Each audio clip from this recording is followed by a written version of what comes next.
अस्सलाम वालेकुम dear students. जो आज का हमारा बेटे टॉपिक होगा, आज का हमारा टॉपिक होगा एम्पियर्स लॉ और एप्लीकेशंस ऑफ एम्पियर्स लॉ। आज हम देखेंगे कि एम्पियर्स लॉ क्या है और इसकी एप्लीकेशंस क्या है। But before going into the discussion of the Ampere's law, I want to teach you something very very important. The thing is, how are the magnetic field lines, what is the shape of the magnetic field lines around a straight current carrying wire? For example बेटे, मेरे पास एक wire है, let us suppose it is a current carrying wire and it's a very long wire and the current in the wire is I. Let us suppose बेटे, इसमें कोई बड़ी बात नहीं है, मैंने एक करंट कैरिंग वायर लिया बेटे और इस करंट कैरिंग वायर में जो करंट है वो है I और किस डायरेक्शन में फ्लो हो रहा है बेटे, अपवर्ड डायरेक्शन में। तो हम सबको पता है बेटा, ये जो करंट कैरिंग वायर है, हम सबके दिमाग में ऑलरेडी ये बात बैठ चुकी है कि ये जो करंट कैरिंग वायर है, it will produce a magnetic field around itself. इसका मतलब अगर मैं स्पेस में कोई भी पॉइंट सिलेक्ट करूं, फॉर एग्जांपल ये वाले पॉइंट पे मैग्नेटिक फील्ड होगा, ये वाले पॉइंट पे मैग्नेटिक फील्ड होगा, बोर्ड पे कोई पॉइंट सिलेक्ट करूं उधर मैग्नेटिक फील्ड होगा, बोर्ड की इस साइड से कोई मैग्नेटिक पॉइंट सिलेक्ट करूं वहां पे भी मैग्नेटिक फील्ड होगा। तो इसका मतलब है बेटे, इस वायर के हर किसी स्पेस पॉइंट के which surrounds the wire there will be a magnetic field. Okay, so the magnetic field line, the shape of the magnetic field line produced by the current carrying wire is a circle. ये देखो बेटे, इसका मतलब हुआ बेटे, the magnetic field lines around a straight current carrying wire are circular in shape. इसका मतलब ये सर्कल एक मैग्नेटिक फील्ड लाइन है, कॉन्सेंट्रिक दूसरा एक सर्कल बनाऊंगा, ये एक मैग्नेटिक फील्ड लाइन होगा, तीसरा एक सर्कल बनाऊंगा, ये एक मैग्नेटिक फील्ड लाइन होगा। समझ में आ रहा है बेटे? इसका मतलब if this is a straight current carrying wire, the magnetic field lines around the straight current carrying wire they will be circular. इसी तरह बेटे, अगर मैं एक करंट कैरिंग वायर ऐसे बनाता हूं, late us suppose it is a cross और क्रॉस के नीचे मैं लिखता हूं आई, इसका मतलब क्या होगा? इसका मतलब हुआ जो ये वायर है, this wire is going into the board and how much current does the wire carry? I. जरा इसका मैग्नेटिक फील्ड लाइन कैसा होगा? अगर वायर ऐसे है तो मैग्नेटिक फील्ड लाइंस ऐसे होंगी। तो मतलब ये एक मैग्नेटिक फील्ड लाइन है, ये दूसरा मैग्नेटिक फील्ड लाइन है, ये तीसरा मैग्नेटिक फील्ड लाइन है।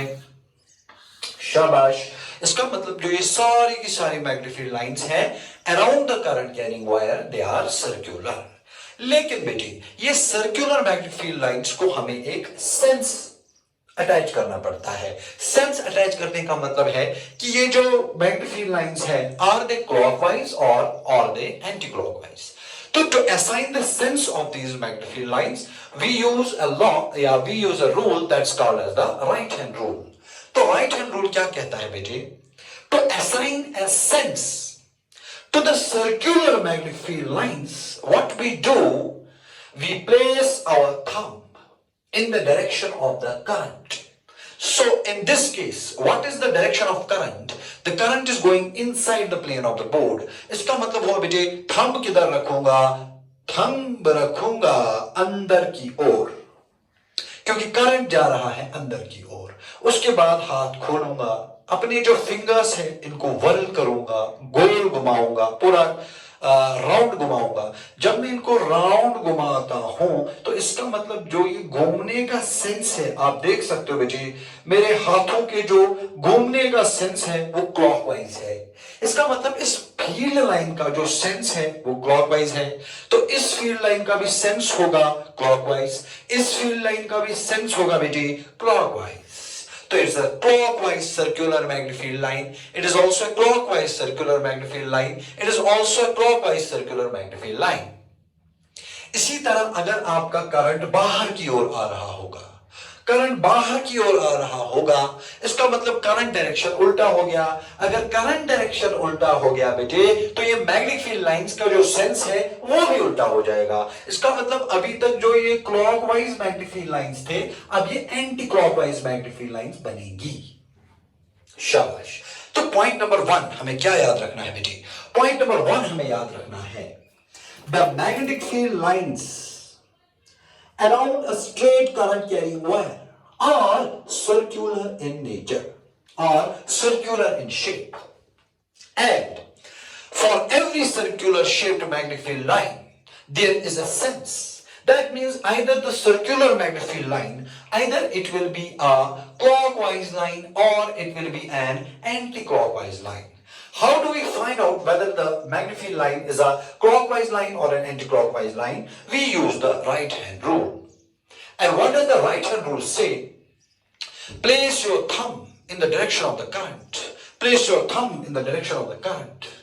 उसके बाद जो आपके हाथ है बेटे, इनको खोलो और घुमाओ। जब मैं अपने हाथों को खोल के घुमाता हूं तो एक ही घुमाने का सेंसर, देखो क्लॉकवाइज रोटेट करना पड़ता है। अगर मेरा हाथ क्लॉकवाइज घूम रहा है तो इसका मतलब ये जो सर्कुलर मैग्नेटिक फील्ड लाइन का सेंस होगा वो क्लॉकवाइज होगा। बिल्कुल आसान सी बात। तो ये हो गया बेटे the shape of the magnetic field lines. अब बेटे अगर मुझे किसी भी पॉइंट पे मैग्नेटिक फील्ड का डायरेक्शन चाहिए, फॉर एग्जाम्पल मैं आपको कहूंगा बेटे इस पॉइंट पे मैग्नेटिक फील्ड लाइन, इस पॉइंट पे मैग्नेटिक फील्ड का डायरेक्शन बताओ, इस पॉइंट पे मैग्नेटिक फील्ड का डायरेक्शन बताओ, इस पॉइंट पे मैग्नेटिक फील्ड का डायरेक्शन बताओ, इस पॉइंट पे मैग्नेटिक फील्ड का डायरेक्शन बताओ। किसी भी पॉइंट पे अगर आपको मैग्नेटिक फील्ड का डायरेक्शन बताना है तो क्या करोगे बेटे? You draw a tangent to the circular field line. For example इधर अगर मुझे मैग्नेटिक फील्ड का डायरेक्शन चाहिए बेटे तो टेंजेंट बनाना पड़ेगा। इधर अगर मुझे मैग्नेटिक फील्ड का डायरेक्शन चाहिए तो टेंजेंट बनाना पड़ेगा। इधर अगर मुझे मैग्नेटिक फील्ड का डायरेक्शन चाहिए तो टेंजेंट बनाना पड़ेगा। इधर अगर मुझे मैग्नेटिक फील्ड का डायरेक्शन चाहिए तो टेंजेंट बनाना पड़ेगा। So at every point on the circular magnetic field line the direction of the magnetic field at every point is tangential, tangential, tangential, tangential. अब आप बोलोगे सर यहां पे आपने जो टेंजेंट बनाया इसका डायरेक्शन क्यों आपने ऊपर की ओर रखा? टेंजेंट का डायरेक्शन तो डाउनवर्ड भी हो सकता है। यहां पर अगर आपने मैग्नेटिक फील्ड बनाया, टेंजेंट बनाया, क्यों आपने राइटवर्ड बनाया? इसका डायरेक्शन तो लेफ्टवर्ड भी हो सकता है। यहां पर जो आपने मैग्नेटिक फील्ड का डायरेक्शन बनाया डाउनवर्ड, क्यों डाउनवर्ड बनाया? इसका डायरेक्शन तो अपवर्ड भी हो सकता है।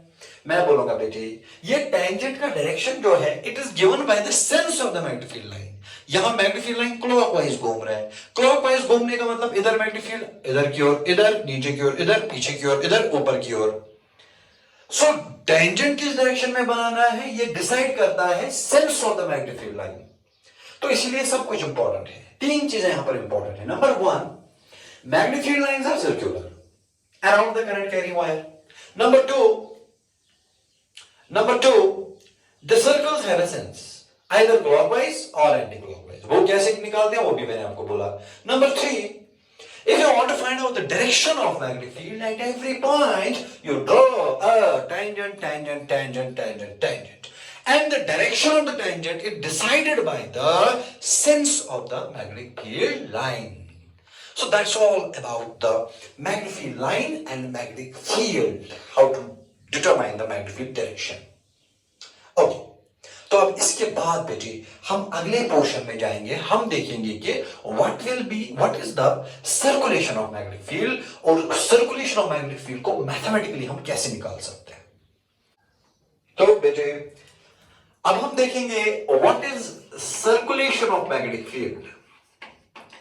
What is circulation of magnetic field. Circulation of magnetic field क्या होता है ये मैं आपको थोड़ा सा फील देना चाहता हूं और बाद में मैं इसका मैथमेटिकली इसको कैसे करते हैं वो भी मैं आपको बता दूंगा बेटे। तो पहली बात है कि सर्कुलेशन ऑफ मैग्नेटिक फील्ड क्या होता है। देखो बेटे मैं आपको समझाता हूं बेटे सर्कुलेशन का क्या मतलब है। आप मानो बेटे कोई गार्डन है, बिल्कुल एक पार्क है जहां आजकल आप पार्क्स में घूमते रहते हो, कोई काम तो करने के लिए है नहीं बेटे। Let's suppose it's a park. It's a rectangular park. It has 4 corners A, B, C and D. For example, बेटे तो यहां पर आप थे, आप पहले A से B गए, I से, फिर आप B से C गए ऐसे, फिर आप सी से डी गए नीचे, फिर आप डी से ए आए वापस। तो मैं कह सकता हूं कि you are circulating on the perimeter, it is not area. ये आपको बेटे दिमाग में रखना पड़ेगा। जब आप घूमे, आप एरिया पे नहीं घूमे बेटे। यू आर, फॉर एग्जाम्पल, आप जा रहे हो फ्रॉम ए टू बी, तो आप किस साइड पे सर्कुलेट हो गए? From A to B, then you went from B to C, then you went from C to D, then you went from D to A. इसका मतलब बेटे जब आप घूमे, आप साइड्स पे घूमे। ये साइड्स का जो सम है इसको बोलते हैं पेरीमीटर। इसका मतलब you are circulating on the perimeter of the rectangular park. Very good. It is not the circulation of magnetic field बेटे, इट इज योर सर्कुलेशन। बिल्कुल आसान सी बात। आप पार्क के साइड्स में घूमे, your circulation is on the sides of the park, no problem. इसका मतलब हुआ बेटे, जब आप ध्यान से देखो, ध्यान से देखो, अगर मैं मैथमेटिकली इसको बोलूंगा सर्कुलेशन ऑफ यू, तो मैं कहूंगा बेटे, ध्यान से मेरी ओर देखेंगे बेटे सारे। अगर मैं आपका वेलोसिटी देखूं, पहले आपका वेलोसिटी था ऊपर की ओर, फिर आपका वेलोसिटी था राइटवर्ड, फिर आपका वेलोसिटी था डाउनवर्ड, फिर आपका वेलोसिटी था ऐसे लेफ्टवर्ड। इसका मतलब आपका velocity, if you are circulating मेरे बेटे, if you are circulating on a side, for example you are circulating on AB, if you are moving on side AB, your velocity will be parallel to AB. That is a more logical way of saying things. Layman और आप में ये फर्क है, वहां कोई गुलाम कदर है। अगर गुलाम कदर को बोलेंगे जरा इसको एनालाइज करो, ये सर्कुलेशन क्या है, वो बोलेगा क्या है सर्कुलेशन, ऐसे क्या ऐसे क्या ऐसे क्या ऐसे क्या, बस that's circulation. But you are physics students. You should be able to analyze the same circulation in terms of physics. You will say, sir, circulation means my velocity vector should be always parallel to AB or BC or CD or DA. So, अगर आपका velocity हमेशा किसी भी side को parallel है, तो आप बोलोगे बेटे कि आप इस पे सर्कुलेट हो गए। बहुत ही सिंपल सी बात है। तो यहां मैं ऐसे कहूंगा, it is your circulation on a closed curve A B C D.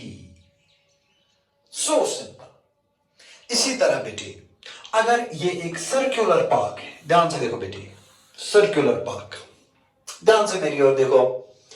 अगर ये एक सर्कुलर पार्क है और आप यहां पर हो, मैं आपको बोल रहा हूं बेटे circulate on the park, as simple as that. आप लोग सर सर्कुलेट करना है, कोई बात नहीं, कोई बात नहीं, घूमेंगे गोल। ये देखो बेटे, इसका मतलब आप यहां से यहां जो पार्क पे जाओगे, पूरा गोल एक बार आप टर्न मारोगे, जिस पॉइंट से स्टार्ट किया उसी पॉइंट पे खत्म हो गया, तो आप बोलोगे that is our one complete circulation of the circular park. मैं बोलूंगा okay that's good, comment on the velocity. आप बोलोगे sir sir sir we are physics students, we will say इस पॉइंट पे हमेशा वेलोसिटी था इस डायरेक्शन में, इधर हमारा वेलोसिटी होता इस डायरेक्शन में, इधर हमारा वेलोसिटी होता नीचे की ओर, इधर हमारा वेलोसिटी इस डायरेक्शन में, इधर हमारा वेलोसिटी इस डायरेक्शन में, इधर हमारा वेलोसिटी इस डायरेक्शन में, इधर हमारा वेलोसिटी इस डायरेक्शन में। तो अगर आप देखोगे बराबर जैसे यहां पर है वैसे यहां पर भी है। यहां velocity is always parallel to the side, यहां also velocity is at every point tangential to the circle. So in this case you will say our velocity is tangential to every point of the circle.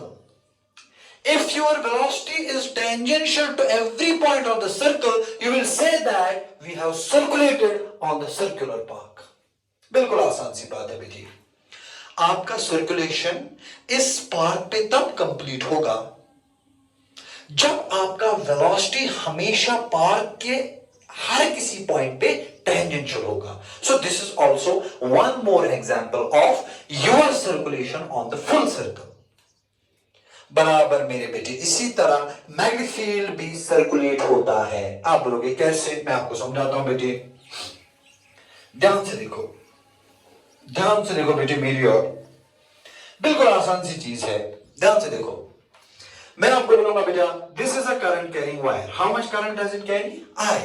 मैं आपको बोलूंगा बेटे जरा इसका magnetic field line बनाओ। आप लोग सर क्या बात करते हो, अभी तो आपने पढ़ाया इसका मैग्नेटिक फील्ड लाइन होगा सर्कुलर है। देखो बेटा सर्कुलर मैग्नेटिक फील्ड लाइन, चलो imagine this circular magnetic field line. Okay, मैं बोलूंगा बेटे जरा इस पॉइंट पे मैग्नेटिक फील्ड बोलो, अब बोलोगे सर टेंजेंशियल। इस पॉइंट पे मैग्नेटिक फील्ड बोलो, आप बोलोगे सर टेंजेंशियल। इस पॉइंट पे मैग्नेटिक फील्ड बोलो, आप बोलोगे सर टेंजेंशियल। इस पॉइंट पे मैग्नेटिक फील्ड टेंजेंशियल। इस पॉइंट पे मैग्नेटिक फील्ड टेंजेंशियल। इस पॉइंट पे magnetic field tangential. So this is a tangential field, tangential field, tangential field, tangential field, tangential field. क्या मैं बोल सकता हूं कि magnetic field is tangential to every point of the circle? Yes. If magnetic field is tangential to every point of the circle, इसी को physics पे कहते हैं भैया magnetic field is circulating on the circle. तो इससे पहले आप सर्कुलेट हुए थे, अभी बेटे मैग्नेटिक फील्ड सर्कुलेट हो रहा है, कोई बुरी बात नहीं है। आपका वेलोसिटी टेंजेंशियल था हर किसी पॉइंट पे, यहां मैग्नेटिक फील्ड टेंजेंशियल है हर किसी पॉइंट पे। So this is the circulation of magnetic field on the closed curve. And what is that closed curve? That closed curve is a circle. तो this is how you get a feel of this circulation of magnetic field. इसके बाद इसको mathematically कैसे calculate करते हैं बेटा, वो मैं आपको अलग से बताऊंगा। अच्छा, अगर मैं आपको ऐसे बोलूं बेटी, ये देखो और एक, let us suppose it is a rectangular loop A B C D. इधर मैग्नेटिक फील्ड है ऐसे बी, यहां मैग्नेटिक फील्ड है ऐसे बी, यहां मैग्नेटिक फील्ड है ऐसे बी, यहां मैग्नेटिक फील्ड है ऐसे बी। अगर मैं आपको बोलूंगा बेटा बेरा मुझे बताओ क्या मैग्नेटिक फील्ड पूरी की पूरी लेंथ ऑफ द रेक्टेंगल पे सर्कुलेट हो रहा है? आप बोलोगे हाँ सर, ए से लेकर बी तक जाता है, फिर बी से लेकर सी तक गया, सी से लेकर डी तक गया, डी से लेकर ए तक गया। So magnetic field is circulating on the whole of the rectangle. तो ये भी अच्छा खासा सर्कुलेशन है। अगर मैग्नेटिक फील्ड ऐसा हुआ तो, शायद ऐसा मैग्नेटिक फील्ड प्रैक्टिकली होगा नहीं, that I don't know, but I am here to give you a feel of the circulation of magnetic field. तो यहां पर भी आप बोल सकते हो बेटे कि मैग्नेटिक फील्ड पूरा लूप पे सर्कुलेट हो रहा है, पूरे साइड्स पे सर्कुलेट हो रहा है, ए से बी सर्कुलेट, बी से सी, सी से डी, डी से ए, तो पूरा लूप पे सर्कुलेट हुआ ना। सर्कुलेट, सर्कुलेशन का मतलब है जिस पॉइंट से स्टार्ट करोगे गोल मार के उसी पॉइंट पे खत्म करो। अच्छा, अगर मैं आपको और एक सवाल दूंगा बेटे, मैं आपको बोलूंगा ये है हमारा एक रेक्टेंगुलर पार्क, ध्यान से देखो, यहां है बेटे पॉइंट ए, ये है बेटे पॉइंट बी, ये है बेटे पॉइंट सी और ये है बेटे पॉइंट डी। अभी मैग्नेटिक फील्ड ऐसे है, ये देखो ये मैग्नेटिक फील्ड है, हर जगह ऐसे मैग्नेटिक फील्ड है। मुझे बताओ बेटे ए से लेकर डी तक magnetic field is parallel to AD, क्योंकि मैग्नेटिक फील्ड भी ऊपर की ओर जा रहा है, एडी भी ऊपर की ओर जा रहा है, तो ठीक ठाक सर्कुलेशन हुआ, यहां अच्छा खासा है। मगर आप देखो डीसी पर बेटे, डीसी साइड यहां रन कर रहा है, लेकिन मैग्नेटिक फील्ड ऊपर की ओर जा रहा है, तो what is the angle? Angle is 90। क्या इधर इसको सर्कुलेशन में कंट्रीब्यूट करोगे? हाँ यार आप बोलना पड़ेगा बेटे। क्या इस सिचुएशन को जब आप डी से लेकर सी तक जाते हो, डी से लेकर सी तक आप गए, लेकिन मैग्नेटिक फील्ड ऊपर की ओर जा रहा है बेटे, क्या ये डीसी पार्ट जो है क्या ये सर्कुलेशन में काउंट होगा? The answer is no. क्यों? क्योंकि बेटे मैग्नेटिक फील्ड ऊपर की ओर जा रहा है, साइड डी से सी जा रहा है, एंगल 90 बना, तो ये वाला कंट्रीब्यूशन जो है सर्कुलेशन में काउंट नहीं होगा। सर्कुलेशन में कौन काउंट होगा बेटे? सर्कुलेशन में काउंट होगा ये फील्ड और ये साइड। क्यों? क्योंकि साइड भी ऊपर की ओर जा रहा है और मैग्नेटिक फील्ड भी ऊपर की ओर जा रहा है, दोनों आपस में पैरेलल है, सर्कुलेशन में ये कंट्रीब्यूट होगा। अच्छा, क्या सी डी कंट्रीब्यूट होगा? सी बी पे क्या सर्कुलेशन कंट्रीब्यूट होगा? हाँ यार बोलना पड़ेगा। यहां पर भी बेटे सर्कुलेशन में काउंट होगा, क्योंकि बीसी ऊपर की ओर जा रहा है, मैग्नेटिक फील्ड भी ऊपर की ओर जा रहा है, तो कंट्रीब्यूट हो गया, आपस में पैरेलल है, कंट्रीब्यूट हो गया। क्या बेटे बी ए पे से सर्कुलेशन कंट्रीब्यूट होगा, सर्कुलेशन का कोई टर्म कंट्रीब्यूट होगा? The answer is no. क्यों? क्योंकि बेटे यहां पर वही कहानी है, आप जा रहे हो फ्रॉम बी टू ए, लेकिन मैग्नेटिक फील्ड जा रहा है ऊपर, एंगल बनता है 90 डिग्री, मतलब ये भी सर्कुलेशन में कंट्रीब्यूट नहीं होगा। तो जब मैं सर्कुलेशन ऑफ मैग्नेटिक फील्ड इस केस में कैलकुलेट करूंगा on the path A B C D, तो only two sides are going to contribute, one is the side A D and one is the side B C. These two sides are going to contribute in the circulation, but the contribution of the side DC and BA will be zero. Why? Because the magnetic field is not parallel to these sides. That's why it will not get contributed in the circulation. इसका मतलब बेटी circulation में सिर्फ वो magnetic field contribute होता है जो side को हमेशा पैरेलल होगा. जैसे कि यहां पर ये भी कंट्रीब्यूट होगा बेटे, ये वाला भी कंट्रीब्यूट होगा बेटे, ये वाला भी कंट्रीब्यूट होगा, ये वाला भी कंट्रीब्यूट होगा. इसका भी अच्छा खासा सर्कुलेशन में कंट्रीब्यूट होगा, इसका भी अच्छा खासा कंट्रीब्यूशन होगा, इसका भी अच्छा खासा कंट्रीब्यूशन होगा, इसका भी अच्छा खासा कंट्रीब्यूशन होगा. या फॉर दैट मैटर बेटे, अगर हम सर्कल की बात करेंगे, अभी जो मैंने आप लोगों को दिखाया था सर्कल, ध्यान से देखो बेटे. लेट अस सपोज ये सर्कुलर कोई लूप है और मैग्नेटिक फील्ड टेंजेंशियल है, इधर भी, इधर भी, इधर भी, इधर भी, इधर भी, इधर भी. तो यहां पर भी बेटे ये पार्ट भी सर्कुलेशन में ऐड होगा, ये पार्ट भी सर्कुलेशन में ऐड होगा, ये पार्ट भी सर्कुलेशन में ऐड होगा, ये पार्ट भी सर्कुलेशन में ऐड होगा, ये पार्ट भी सर्कुलेशन में ऐड होगा, ये पार्ट भी सर्कुलेशन में ऐड होगा. इनफैक्ट ये सर्कल का हर कोई पार्ट सर्कुलेशन में ऐड होगा. क्यों हर कोई पार्ट क्यों सर्कुलेशन में ऐड होगा बेटे? क्योंकि मैग्नेटिक फील्ड हर किसी पॉइंट पे पैरेलल है, हर किसी पॉइंट पे टेंजेंशियल है. तो यहां पे पूरा का पूरा सर्कल ही सर्कुलेशन में कंट्रीब्यूट करेगा. So that's what circulation is. तो यहां से आपको बेटे थोड़ा सा एनालिटिकली आपको फील मिलना चाहिए, थ्योरेटिकली आपको थोड़ा सा फील मिला होगा कि what is the circulation of magnetic field. फिर इसका दूसरा पार्ट होता है, एक होता है फील लेना कि हाँ भाई सर्कुलेशन ऑफ मैग्नेटिक फील्ड ऐसा है, ये मुझे समझ में आया कि कब कब सर्कुलेट होगा, कब कब सर्कुलेट नहीं होगा, कब कब कंट्रीब्यूट होगा, कब कब कंट्रीब्यूट नहीं होगा. दूसरा है कि मैथमेटिकली कैसे सर्कुलेशन को कैलकुलेट किया जाए. तो that is the second part. तो उस पे मैं अभी आऊंगा बेटे.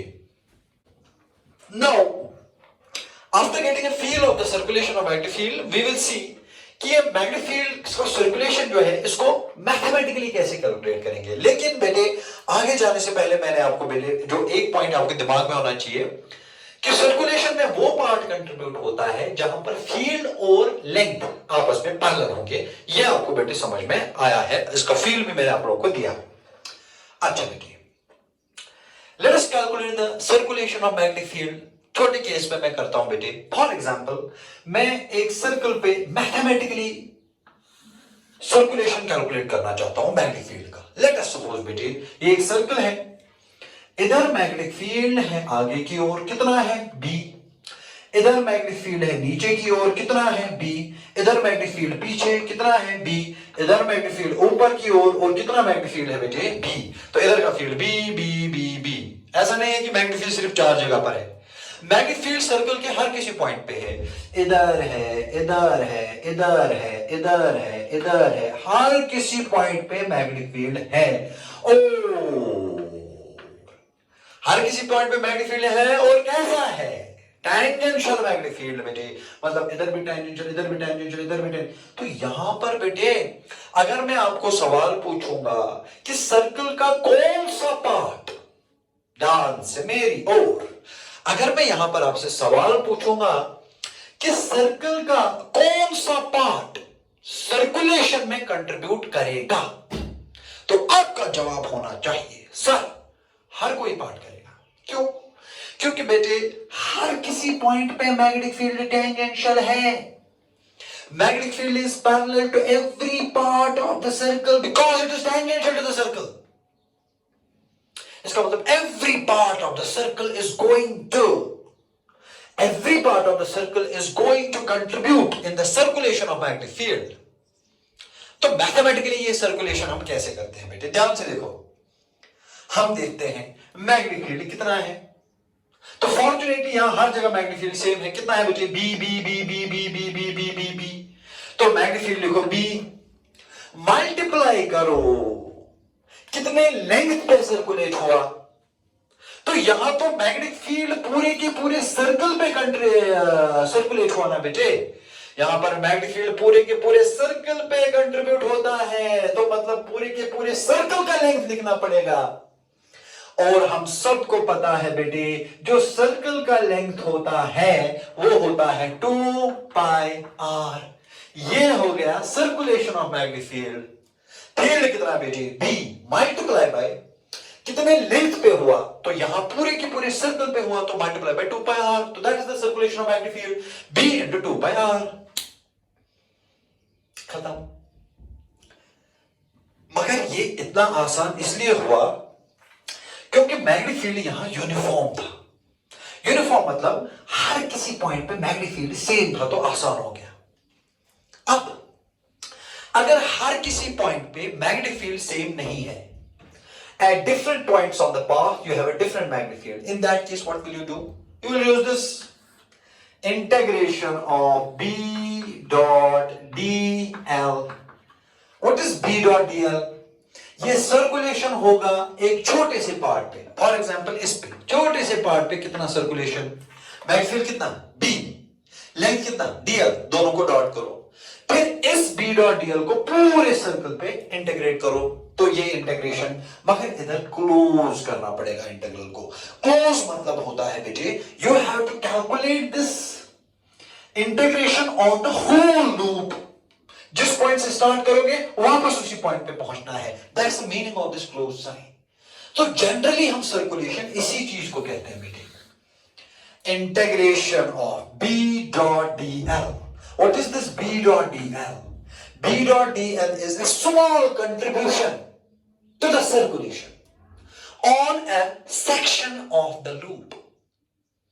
फील्ड कितना B, छोटे से सेक्शन का लेंथ कितना रखा बेटे dl, B dot dl। फिर पूरे के पूरे लूप पे इंटीग्रेट करो, पूरे के पूरे लूप पे इंटीग्रेट करो। क्लोजर का मतलब है बेटे, जिस पॉइंट पे स्टार्ट करोगे इंटीग्रेट करते करते वापस उसी पॉइंट पे पहुंचो। So mathematically this is the circulation of magnetic field. तो अगर आपको बेटे कोई बोलेगा what is the circulation of magnetic field, तो कुछ नहीं है, मैथमेटिकली कुछ नहीं है। Mathematically circulation means integration of B dot dl। अब जो आप में से फिजिक्स अच्छे से जिनको समझ में आता है बेटे, जिनको फिजिक्स का थोड़ा सा भी समझ है, वो इस क्वेश्चन का आंसर मुझे बोल सकते हैं कि यहां डॉट प्रोडक्ट क्यों यूज किया गया, मैंने क्यों नहीं लिखा सर्कुलेशन में integration of B dl? Why I am using a dot product? Why not integration of B dl? Why a dot product?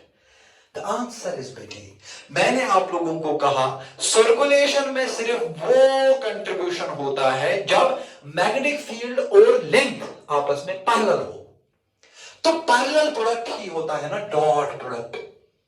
तो ये डॉट इंप्लाई करता है बेटे वो फील्ड और वो लेंथ एलिमेंट को मल्टीप्लाई करो जो आपस में पैरेलल होंगे। That is the significance of this dot product. इसका मतलब इस मैथमेटिकल एक्सप्रेशन में बेटे सब कुछ है, इसमें फील्ड भी है, इसमें लेंथ एलिमेंट भी है, इसमें फील्ड और लेंथ एलिमेंट का पैरेलल होना भी है in the form of dot product, और इसमें क्लोज्ड इंटीग्रल भी है, पूरा का पूरा ये गोल गोल मतलब पूरे के पूरे लूप पे इंटीग्रेट करना पड़ेगा। शाबाश। और इस फॉर्म को ये सिंपल फॉर्म का बनता है बेटे, इस फॉर्म को ये सिंपल फॉर्म तब बनता है जब मैग्नेटिक फील्ड यूनिफॉर्म होता है। जैसे बेटे इस इंटीग्रेशन में फॉर एग्जांपल बेटे इस इंटीग्रेशन में अगर B यूनिफॉर्म है, यूनिफॉर्म मतलब हर किसी पॉइंट पे अगर B सेम है, तो ये B इंटीग्रेशन से बाहर आएगा, B इंटीग्रेशन से बाहर आएगा, तो इंटीग्रेशन किसका होगा dl।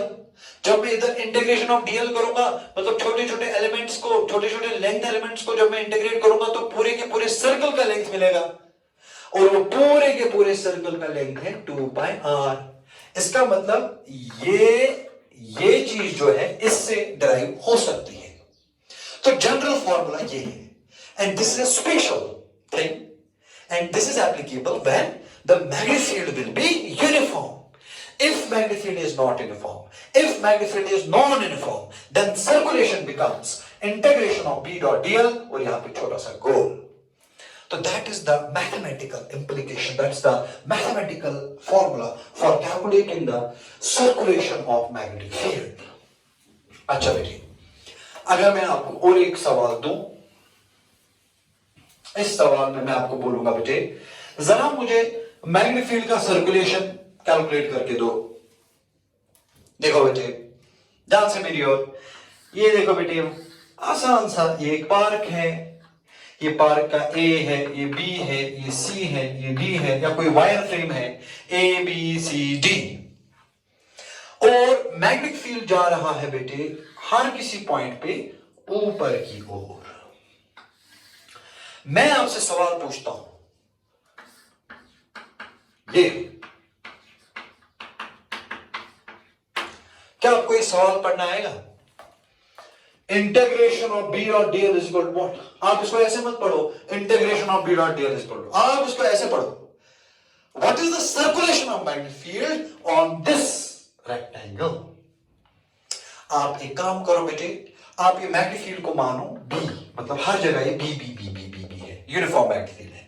तो क्या करोगे बेटे, आप देखोगे इस पार्क का कौन कौन सा पार्ट कंट्रीब्यूट करेगा और कौन कौन सा पार्ट कंट्रीब्यूट नहीं करेगा. देखो बेटे पहले मैं ए बी पे कैलकुलेट करूंगा. क्या ए बी सर्कुलेशन में कंट्रीब्यूट करेगा? आराम से करेगा. क्यों?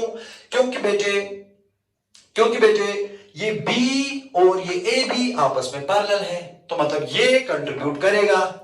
तो पहले हम करेंगे ऐसे, is equal to integration of B dot D L.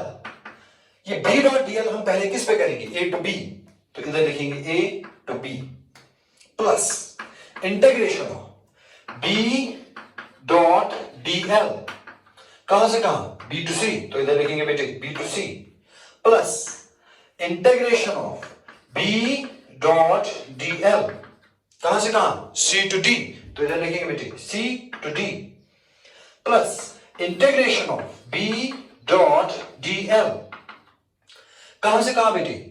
D to ए, तो इधर लिखेंगे डी टू ए. फिर बस हमें इतना देखना है कि कौन सा कंट्रीब्यूशन होगा और कौन सा कंट्रीब्यूशन नहीं होगा. जैसे ए टू बी कंट्रीब्यूट हो रहा है, ए टू बी कंट्रीब्यूट हो रहा है, कितना? फील्ड कितना है? बी. ए से बी तक लेंथ कितना है? लेट अस सपोज ए से बी तक लेंथ है एल, तो कितना कंट्रीब्यूट हुआ? बी इंटू एल, खत्म. फिर इस पे B to C, B to C पे कंट्रीब्यूशन है ही नहीं, इसका मतलब ये वाला इंटीग्रल बी टू सी ये जीरो होगा. इसी तरह बेटे अगर मैं सी टू डी देखो तो कंट्रीब्यूशन है, कितना फील्ड है बेटे? बी. कितना लेंथ है बेटे? एल, तो कितना कंट्रीब्यूशन हुआ? बी इंटू एल, खत्म. अच्छा इसी तरह D to A, D to A contribution नहीं है. क्यों? क्योंकि बेटे मैग्नेटिक फील्ड जा रहा है ऊपर, आप जा रहे हो डी टू ए, एंगल 90 बन रहा है, तो कंट्रीब्यूशन नहीं है, मतलब डी टू ए ये वाला टर्म जीरो हो गया. So this is one more way of calculating the circulation of magnetic field. You go to different parts. आप देखते हो ये वाले पार्ट पे कंट्रीब्यूट होगा, ये वाले पार्ट पे होगा, ये वाले पार्ट पे होगा, ये वाले पार्ट पे होगा. So जो जो कंट्रीब्यूट हो रहा है वो हम यहाँ पर ऐड करते जाते हैं. जिनका कंट्रीब्यूशन नहीं है उनका इंटीग्रल 0 0 0. तो this is how we calculate the circulation of the magnetic field. After understanding how to calculate the circulation of magnetic field, बेटे आपको दिमाग में एक ही बात होनी चाहिए, जब भी मैं ऐसे लिखूंगा,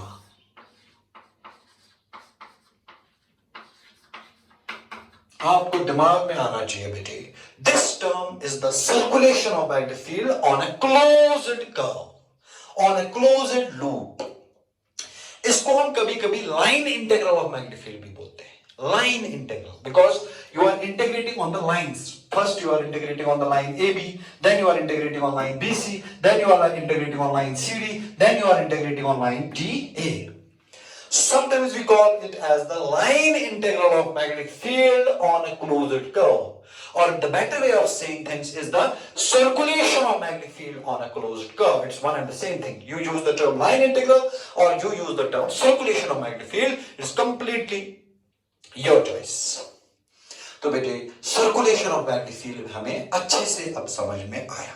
So after getting a feel of the circulation of magnetic field and after getting out the mathematical expression for circulation of magnetic field, we can now fully understand the law which is called as the Ampere's law. तो बेटे अब हमारा topic होगा Ampere's law. ये हमारे board में बेटे 5 mark का क्वेश्चन आता है. State and prove Ampere's law. Now we will go to our main question Ampere's law. तो बेटे अब हम अपने टॉपिक पे आते हैं और हमारा जो टॉपिक है इट इज एम्पियर्स लॉ. ध्यान से देखो बेटे मेरी ओर. The topic is Ampere's law. देखो बेटे एम्पियर्स लॉ कहता क्या है. एम्पियर्स लॉ कहता है अगर दुनिया में कोई भी क्लोज्ड कर्व होगा किसी भी शेप का, सर्कुलर होगा, रेक्टेंगुलर होगा, ट्रायंगुलर होगा, किसी भी शेप का क्लोज्ड कर्व होगा. इसलिए मैंने यहां आड़ा टेढ़ा जो है फिगर बनाया, उल्टा सीधा बनाया, ताकि दुनिया का कोई भी जनरल कर्व अगर है और लेट अस सपोज ये कर्व को करंट क्रॉस कर रहा है. कितना करंट क्रॉस कर रहा है बेटे? आई. तो जो हमारा क्लोज्ड कर्व है that lies on the plane of the board and a current carrying wire comes and crosses the board. Ampere's law says that let us suppose magnetic field here it is B. तो हर किसी point पे magnetic field होगा. इधर magnetic field होगा, इधर magnetic field होगा, इधर magnetic field होगा, इधर मैग्नेटिक फील्ड होगा, इधर मैग्नेटिक फील्ड होगा, इधर होगा, इधर होगा, इधर. हर किसी जगह पे अपना अपना मैग्नेटिक फील्ड होगा. तो एम्पियर्स लॉ कहता है कि भैया देखो अगर आपको इस क्लोज्ड कर्व पे मैग्नेटिक फील्ड का सर्कुलेशन देखना है तो कुछ मत करो. आप सीधा सीधा लिख सकते हो the circulation of magnetic field on any closed curve, जिसको मैंने इससे पहले भी बहुत अपना दिमाग खराब किया, जिसका मैथमेटिकल मीनिंग होता है integration of B dot DL, यहां पे गोल. तो ये वाली टर्म है circulation of magnetic field on a closed curve is equal to, करना कुछ नहीं है according to Ampere's law, is equal to mu naught times the current which is enclosed by the loop. The circulation of the magnetic field on any closed curve, which is integration of B dot dl, is equal to mu naught times the current which is within the loop, which is enclosed by the Amperian loop, or which is enclosed by the loop. इसका मतलब करना कुछ नहीं है बेटे. अगर आपको किसी भी क्लोज्ड कर्व का मैग्नेटिक फील्ड का सर्कुलेशन देखना है, आप देखो इस लूप के अंदर कितना करंट ट्रैप हुआ. Mu naught times that current is the circulation of magnetic field, that is Ampere's law. तो इसको जल्दी से लिखेंगे बेटे, स्टेटमेंट एम्पियर्स लॉ का जल्दी से लिखेंगे बेटे. The circulation of net magnetic field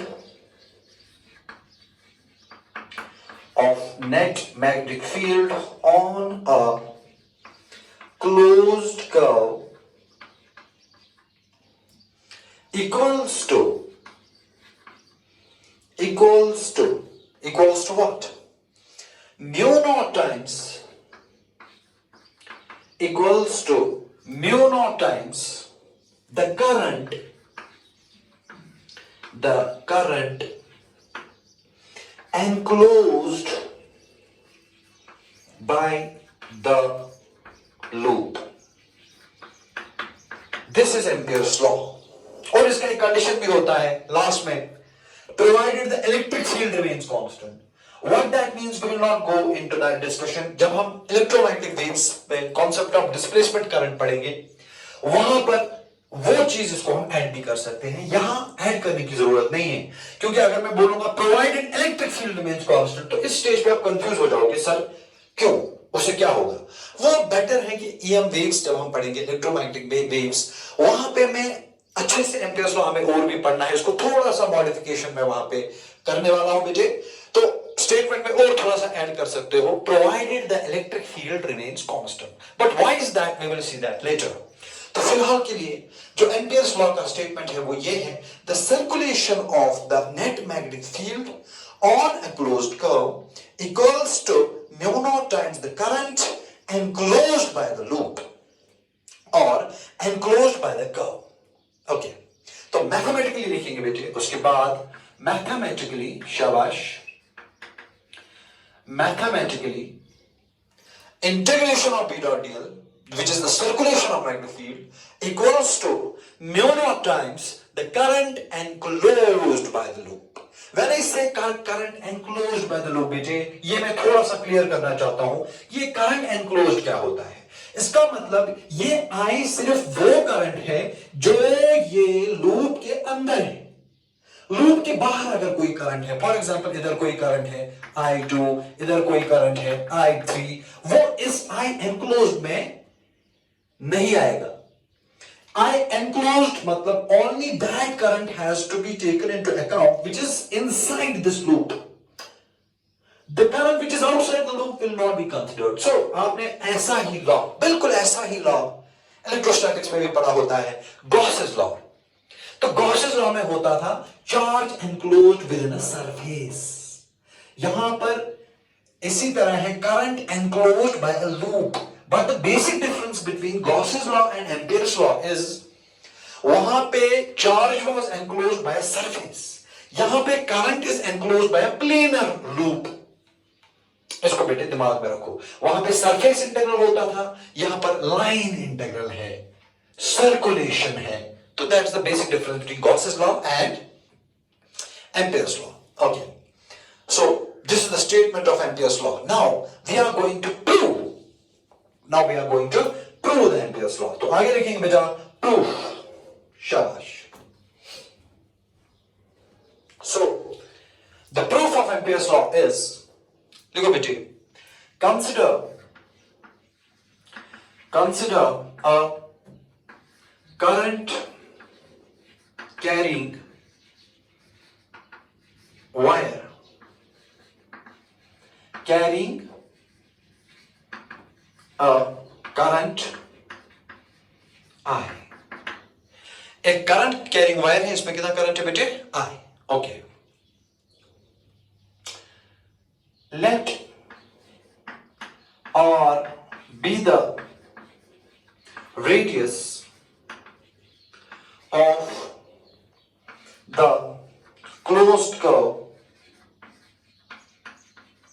enclosing the current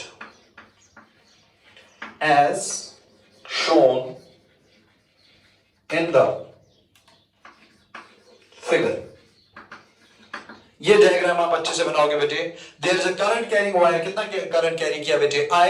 ये करंट कैरिंग वायर को कौन एनक्लोज कर रहा है? एक क्लोज्ड लूप, जो यहां पे मैंने स्पेशल बनाया, सर्कुलर बनाया।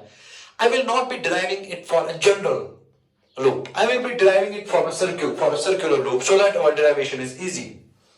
Okay, as shown in the figure. आगे, let B be the magnetic field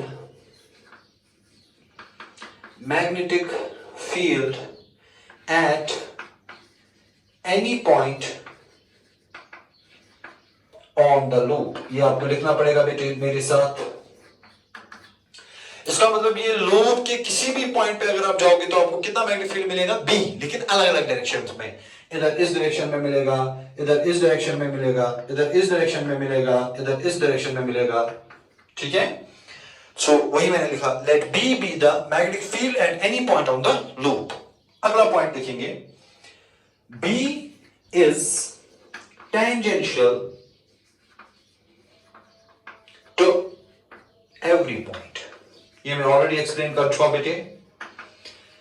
B is tangential to every point. That means जो B है, मैग्नेटिक फील्ड है, ये हर किसी पॉइंट पे टेंजेंशियल है। ये मैं ऑलरेडी एक्सप्लेन कर चुका हूं बेटे।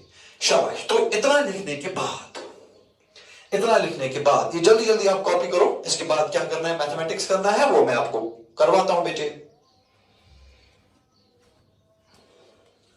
अगला पॉइंट देखेंगे बेटे, द मैग्नेटिक फील्ड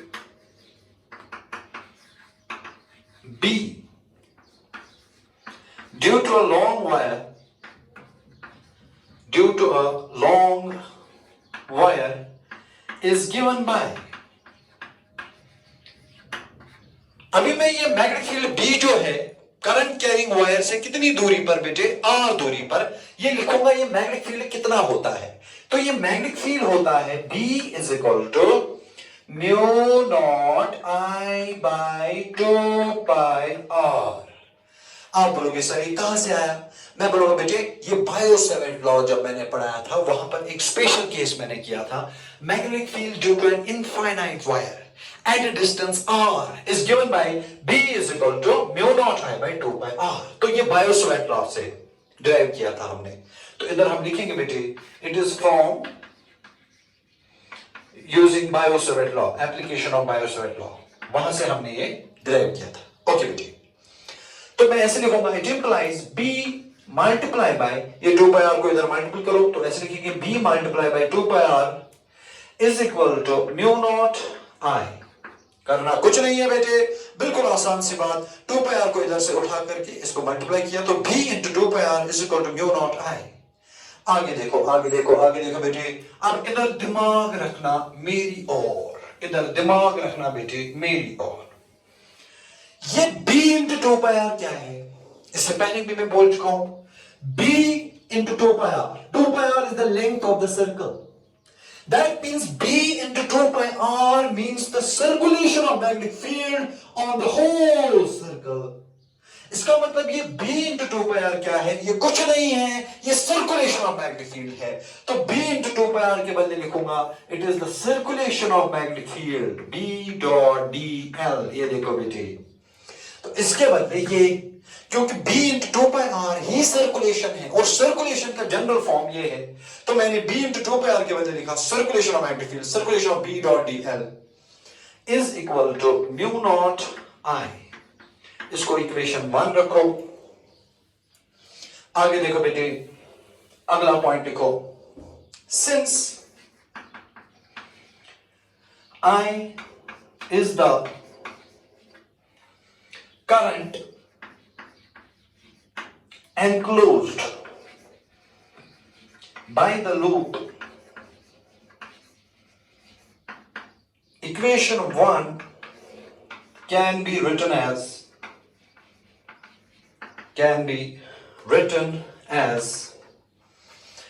ये I क्या है? I is the current which is enclosed by the loop। इसका मतलब ये I के बदले में लिख सकता हूं I enclosed। तो इक्वेशन 1 का क्या हाल होगा बेटे? Integration of B dot dl is equal to मेरे बेटे म्यू नॉट टाइम्स I के बदले लिखूंगा I enclosed। ये हो गई हमारी कहानी खत्म। This is Ampere's law. Circulation of magnetic field किस पे? किसी भी क्लोज्ड कर्व पे, चाहे वो सर्कुलर ही क्यों ना हो, is equal to mu naught times the current enclosed by the loop। This is Ampere's law and we have proved it। लेकिन बेटे यहां पर मैंने इसको प्रूव किया for a special loop which is circular। आपकी बुक्स पे शायद उन्होंने जनरल लूप के लिए भी डेरिवेशन दिया होगा और मैं भी कर सकता हूं, लेकिन वो थोड़ा सा टफ होता है। हम we will avoid that for our board examinations। We will not be going for a general loop, we will be going for a circular loop because it makes the derivation easier, a bit easier। Okay, and this equation, it is independent of the shape of the loop। मतलब shape of the loop कैसा भी हो, circular हो, triangular हो, rectangular हो, आधा टेढ़ा हो, कोई बात नहीं। सर्कुलेशन ऑफ मैग्नेटिक फील्ड किसी भी लूप पे किसी भी शेप का अगर वो होगा, हमेशा किसके बराबर होगा? Mu naught times the current which is enclosed by the loop. आपको देखना है बेटे, टेढ़ा है पर मेरा है, मतलब टेढ़ा लूप भी होगा, सर्कुलर लूप भी होगा, ट्रायंगुलर लूप भी होगा, रेक्टेंगुलर लूप भी होगा। You want to find out the circulation, no problem। You just see what is the current which is within the loop। वो करंट लिखो, मल्टीप्लाई बाय म्यू नॉट करो, answer मिलेगा। तो इसीलिए बेटे ampere's law is very very important. अब नीचे आप नोट एक करोगे बेटे, नोट, इसको नाम रखो बेटे equation number 2। Note in equation 2 इस पॉइंट को बेटे स्टार मार्क करेंगे सारे बच्चे। मेरे सारे पागल बच्चे पॉइंट नंबर 2 को सॉरी इस इक्वेशन नंबर 2 के नीचे कुछ लिखेंगे और इसको बेटे हाईलाइट करेंगे। वो चीज क्या है? इन इक्वेशन 2 जो B है, B is the net magnetic field. इस पॉइंट को हाईलाइट मारो बेटे, इस पॉइंट को इतना हाईलाइट करो, इतना हाईलाइट करो, इतना हाईलाइट करो कि कॉपी फाड़ दो बेटे। इन इक्वेशन 2 जो ये B है, it is the net magnetic field. जब मैंने बोला B is the net magnetic field, net का मतलब रिजल्टेंट मैग्नेटिक फील्ड। किसका रिजल्टेंट मैग्नेटिक फील्ड? ध्यान से देखो, अगर करंट बाहर भी है, लेट अस सपोज I2, इधर और एक करंट है, लेट अस सपोज I3, ये जो B है it is the net magnetic field, मतलब रिजल्टेंट मैग्नेटिक फील्ड, मतलब इसका भी मैग्नेटिक फील्ड होगा, इसका भी मैग्नेटिक फील्ड होगा, इसका भी मैग्नेटिक फील्ड होगा। इस पॉइंट पे ये नहीं आया, नहीं आया, नहीं आया, नहीं आया, नहीं आया। कंफ्यूज हो गए, कंफ्यूज हो गए, कंफ्यूज हो गए। देखो बेटे, कंफ्यूज होने वाली कोई बात नहीं है। मैं क्या बोल रहा हूं बेटे, पागल तो हूं नहीं। मैं बोल रहा हूं बोर्ड की तरफ देखो। आपको इस बोर्ड पे कितनी करंट्स अभी मिल रही है? ये देखो, ये करंट मिला, ये करंट मिला, ये करंट मिला। अगर यहां तीन तीन करंट्स हैं तो मतलब इस पॉइंट पे तीन तीन मैग्नेटिक फील्ड होंगे। अरे भाई, इस पॉइंट पे क्या, इस पॉइंट पे भी तीन तीन होंगे, इस पॉइंट पे भी, इस पॉइंट पे भी, हर किसी पॉइंट पे तीन तीन मैग्नेटिक फील्ड होंगे। तो ये जो B है ये क्या है? ये B मैग्नेटिक फील्ड नहीं है, ये B नेट मैग्नेटिक फील्ड है due to all the current carrying wires, चाहे वो लूप के अंदर है या लूप के बाहर है। That makes this point very very important. B is not the magnetic field. B is the net magnetic field, which can be due to the wires inside the loop as well as due to the wires outside the loop. So B is the net magnetic field due to all the current carrying wires, current carrying wires lying inside or outside the loop, outside the loop। और बेटे I enclosed क्या है? लेकिन अगला लिखोगे, I enclosed is the current, is the current only within the loop, within the loop। मतलब बेटे magnetic field तो नेट मैग्नेटिक फील्ड है, वो मैंने आपको समझाया, लेकिन करंट सिर्फ वो लिखना होता है जो इस लूप के अंदर होगा। आई एनक्लोज्ड में ये करंट और ये करंट बेटे काउंट ही नहीं होगा। आई एनक्लोज्ड में खाली वो करंट काउंट होगा जो ये लूप के अंदर है। बिल्कुल बिल्कुल और बिल्कुल इलेक्ट्रोस्टैटिक्स में मैंने इस बात पे गला फाड़ा है। वहां पर जो इक्वेशन था वो कुछ ऐसा था, integration of E dot ds is equal to Q enclosed by epsilon naught। और वहां पर भी मैंने बोला था ये जो E होता है electric field, it is the net electric field, और जो चार्ज होता था it is the charge with in the Gaussian surface. इस पे मैं वहां पर भी बात कर चुका हूं बेटे, और उसी का एनालॉगस बराबर एम्पियर्स लॉ में रेप्लिकेट होता है। B, B and B। B is the net magnetic field. दिमाग में ठोको इस बात को बेटे कील की तरह। B is the net magnetic field and I is only that current which is present within the Amperian loop or within a closed loop. That's what we are given to understand here, and that's the most remarkable thing about the Ampere's law। तो इसी के साथ बेटे हमने Ampere's law को खत्म किया। अब मसला यह है बेटे मेरे कि जो एम्पियर्स लॉ है जो हमने अभी तक पढ़ा, एम्पियर्स लॉ से हम क्या कर सकते हैं? अगर हम दुनिया में आए, 12th क्लास में हमने एम्पियर्स लॉ पढ़ा, आप मुझे सवाल पूछ सकते हो, सर एम्पियर्स लॉ पढ़ के हम दुनिया का क्या उखाड़ सकते हैं? एम्पियर्स लॉ हमारी जिंदगी को कैसे चेंज कर सकता है? अगर हमने एम्पियर्स लॉ सीखा तो हमें कौन सी शक्ति आती है इससे? तो मैं आपको बोलूंगा बेटी, Ampere's law does the same thing which bio-Savart law does. मतलब एम्पियर्स लॉ को समझ के, एम्पियर्स लॉ को अप्लाई करके आप किसी भी सिचुएशन में, किसी भी सिचुएशन में नहीं, आप सिमेट्रिक सिचुएशंस में मैग्नेटिक फील्ड कैलकुलेट कर सकते हो।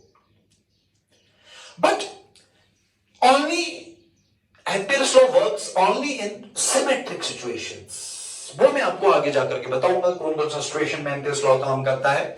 So if you use Ampere's law in symmetric situations, it makes us to calculate the magnetic field in a very simple way. इसका मतलब एम्पियर्स लॉ से भी हम मैग्नेटिक फील्ड ही निकाल सकते हैं इन सिमेट्रिक सिचुएशंस, मगर एम्पियर्स लॉ से मैग्नेटिक फील्ड कैलकुलेट करना बहुत ही आसान होता है कंपेयर टू बायो-सैवर्ट लॉ। लेकिन बायो-सैवर्ट लॉ का अपनी जगह एडवांटेज है कि बायो-सैवर्ट लॉ को आप किसी भी सिचुएशन में यूज कर सकते हो, चाहे वो सिमेट्रिक है या नहीं है। एम्पियर्स लॉ को आप सिर्फ सिमेट्रिक सिचुएशंस में यूज करके मैग्नेटिक फील्ड निकाल सकते हो। तो एम्पियर्स लॉ आसान है मगर इसका लिमिटेशन भी है, सिमेट्रिक सिचुएशंस में लगा सकते हो बेटे। बायो-सैवर्ट लॉ मुश्किल है लेकिन उसका एडवांटेज है कि किसी भी केस में आप उसको लगा सकते हो बेटे। तो अब हम एम्पियर्स लॉ को बेटे अप्लाई करने वाले हैं to find the magnetic field in various symmetric situations. So that will be the next part of the lecture. Now we are going to discuss the applications of Ampere's law. जो आप अपनी notebooks पे लिखोगे, applications of Ampere's law. So now we are going to discuss the applications of Ampere's law. तो application number 1 लिखेंगे आप, magnetic field due to a long CCW मतलब current carrying wire. अभी हम मैग्नेटिक फील्ड निकालेंगे due to a long current carrying wire, जो बहुत ही लंबा करंट कैरिंग वायर है। लेकिन बेटे मेरे इस टाइम हम यूज करेंगे एम्पियर्स लॉ। हमने लॉन्ग करंट कैरिंग वायर का जो मैग्नेटिक फील्ड है बेटे, इससे पहले भी हमने निकाला है, लेकिन उस टाइम मैंने बायो-सैवर्ट लॉ से निकाला था। अब हम डबल मेहनत करेंगे, लॉन्ग करंट कैरिंग वायर में हम और एक बार मैग्नेटिक फील्ड निकालेंगे, लेकिन इस टाइम हम बायो-सैवर्ट लॉ यूज नहीं करेंगे बेटे, इस टाइम हम एम्पियर्स लॉ यूज करेंगे और देखेंगे कि हमारा सॉल्यूशन कितना रिड्यूस होता है। तो इसके लिए मुझे पहले डायग्राम बनाना पड़ेगा। डायग्राम कैसे बनाऊंगा बेटे? Consider a long current carrying wire which carries a current I. ये वायर देख के बेटे दिमाग को चपात नहीं आनी चाहिए। इसका मतलब ये एक बड़ा सा वायर है, बाहर से आया, बोर्ड के अंदर घुसा। कितना करंट कैरी किया बेटे? आई। शाबाश। इस करंट कैरिंग वायर को मैं एनक्लोज करूंगा एक लूप में। आप बोलोगे सर क्यों लूप में क्यों एनक्लोज करोगे? मैं बोलूंगा बेटे मुझे तो एम्पियर्स लॉ यूज करना है और एम्पियर्स लॉ का रिक्वायरमेंट ही यही है कि आपके पास एक क्लोज लूप होना चाहिए। तो मैंने करंट कैरिंग वायर बनाया और इसको एक लूप में एनक्लोज कर दिया। हाँ, लेकिन यह है कि सेंटर में करंट कैरिंग वायर जो है इसको मैं सेंटर में रखूंगा। आप बोलोगे सर क्यों? मैं बोलूंगा सेंटर में रखूंगा तो बेटे आगे जाकर के इंटीग्रेशन आसान हो जाएगा। अब आप में से कुछ बच्चे ऐसे हैं जिनका दिमाग बहुत ही अच्छा होता है, वो बोलेंगे मुझे सर आपने अभी बोला कि amperes law is independent of the shape of the loop, आप सर्कुलर क्यों बना रहे हो? कोई आधा टेढ़ा लूप बनाओ। मैं बोलूंगा बेटे मेरी अपनी मजबूरी है, सर्कुलर बनाऊंगा तो इंटीग्रेशन आसान होगा, आधा टेढ़ा लूप बनाऊंगा तो शायद इंटीग्रेशन इतना मुश्किल होगा कि कभी सॉल्व ही ना हो। तो by taking a circular loop I am actually saving myself from the care of integration. Integration के जुल्म से बचने के लिए बेटे मैं क्या करता हूं कि मैं एक सर्कुलर लूप बनाता हूं। लूप तो लूप है, एम्पियर भाई साहब ने कब बोला कि लूप सर्कुलर नहीं होना चाहिए? उस दिन बेचारे ने तब बोला, मरते मरते आपको एक गिफ्ट देके चला गया कि भैया आपके दिमाग में जो भी लूप आता है बना डालो। मेरे दिमाग में सर्कुलर आया तो सर्कुलर बना डाला, लाइफ जिंगा वाला। आगे देखो बेटे, तो मैं लिखूंगा consider a long wire carrying a current I which is enclosed by a circular loop।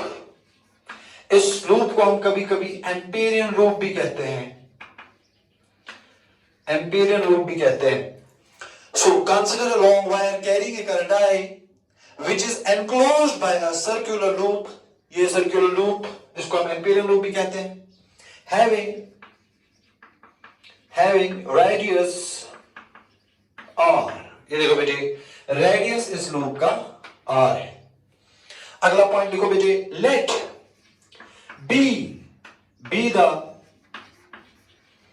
magnetic field, let B be the magnetic field due to the wire at any point on the loop।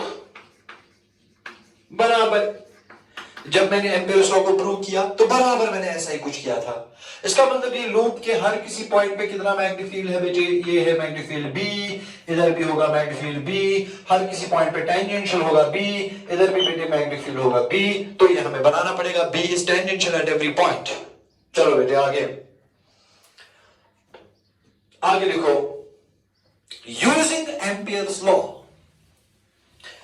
आप बोलोगे sir क्यों?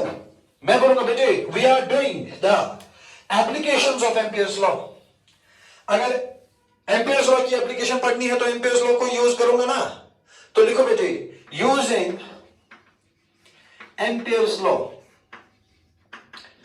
Amperes law क्या कहता है? Amperes law, the circulation of magnetic field on any closed curve equals to the mu naught times the current enclosed by the loop, that is the Ampere's law। Circulation of magnetic field equals to mu naught times the current enclosed by the loop। इसको बेटे डब्बे में बंद कर दो, यही Ampere's law है और यही चाबी है इस सवाल की। इसी को यूज करके हम बेटे मैग्नेटिक फील्ड निकालने वाले हैं। अब है कोई माई का लाल जो मुझे बोलेगा इस लूप पे मैग्नेटिक फील्ड का सर्कुलेशन कितना होगा? आप बोलोगे सर ये B जो है ये तो यूनिफॉर्म है। क्यों?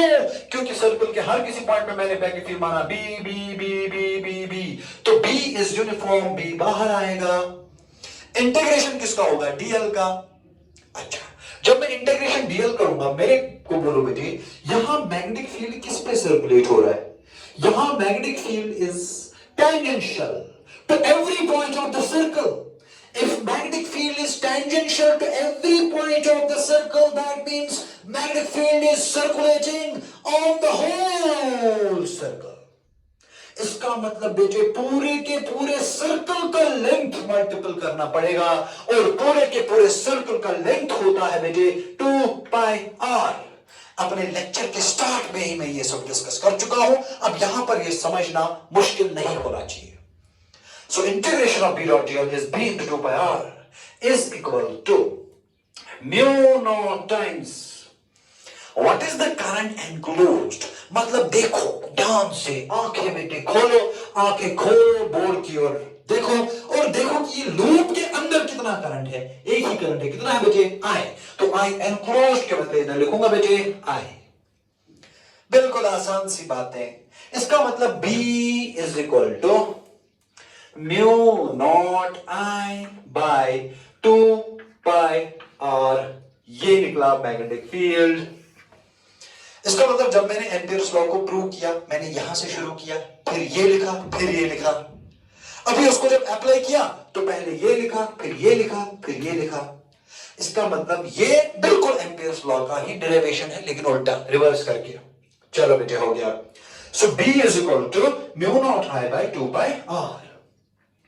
इस इक्वेशन से हमें साफ साफ बेटे एक चीज पता चलता है कि B जो है it is inversely proportional to R। इसका मतलब क्या हुआ बेटे, जितना मैं वायर से दूर जाऊंगा, वायर से दूर जाऊंगा तो मैग्नेटिक फील्ड कम होगा।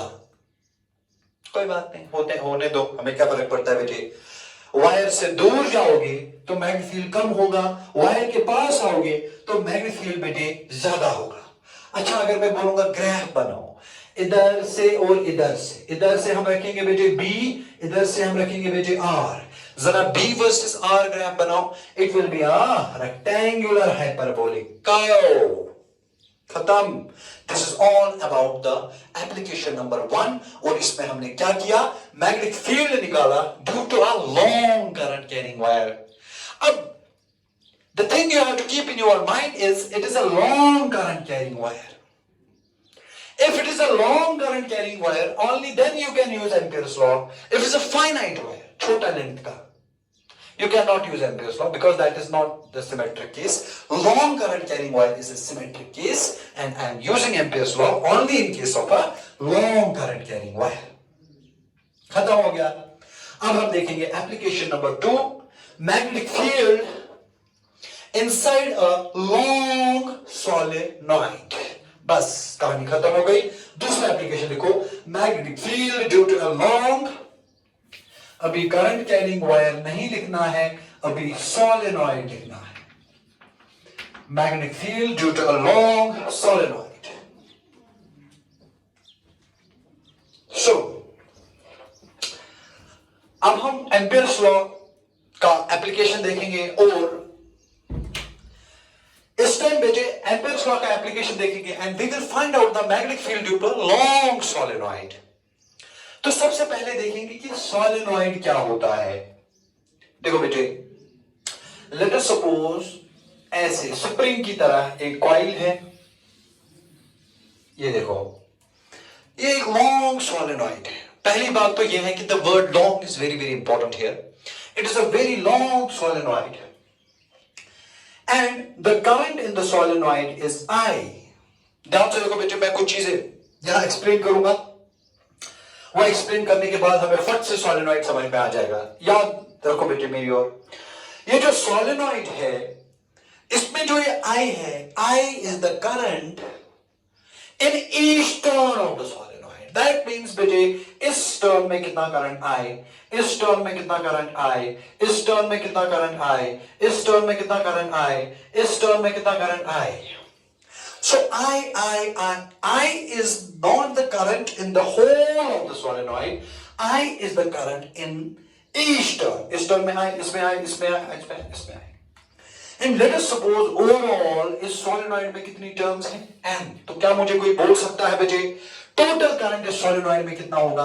The answer is N times I। सो पहली बात तो यह है, हम ये नहीं लिख सकते हैं कि let I be the current in the solenoid. No, we have to write down let I be the current in each turn of the solenoid. हर किसी टर्न में करंट है I, और टोटल कितनी नंबर ऑफ टर्न है बेटे? Capital N। इसका मतलब टोटल करंट कितना होगा? I plus I plus I पे कितनी बार? N बार, तो N times I is the total current in the solenoid.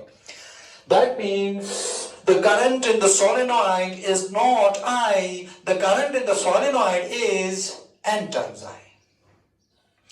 And let us suppose the length of the solenoid is capital L। ये देखो बेटे, ये सोलेनॉइड कितना लंबा है? Late us suppose capital L लंबा है। ये कितनी टर्न्स है इसमें? N। मतलब ये सोलेनॉइड कितनी बार घूमता है? N बार घूमता है। There is a term which is called as small n। Small n को बोलते हैं टर्न डेंसिटी। टर्न डेंसिटी मतलब कितनी टर्न्स है? N डिवाइडेड बाय कितनी लेंथ में है? Capital L। This N by capital L is small n and it is called as the turn density। इस पे मैं थोड़ा सा बेटे एक्सप्लेनेशन देना चाहूंगा। ये टर्न डेंसिटी क्या है कि 1 सेंटीमीटर सोलेनॉइड की 1 सेंटीमीटर लेंथ में कितने नंबर ऑफ टर्न्स है? That is small n, that is turn density. इससे हमें क्या पता चलता है? इससे हमें पता चलता है कि सोलेनॉइड कितना लूज है या सोलेनॉइड कितना टाइट है, या सोलेनॉइड के जो टर्न्स हैं ये कितना लूजली पैक्ड है, या सोलेनॉइड के जो टर्न्स हैं वो कितना टाइटली पैक्ड है।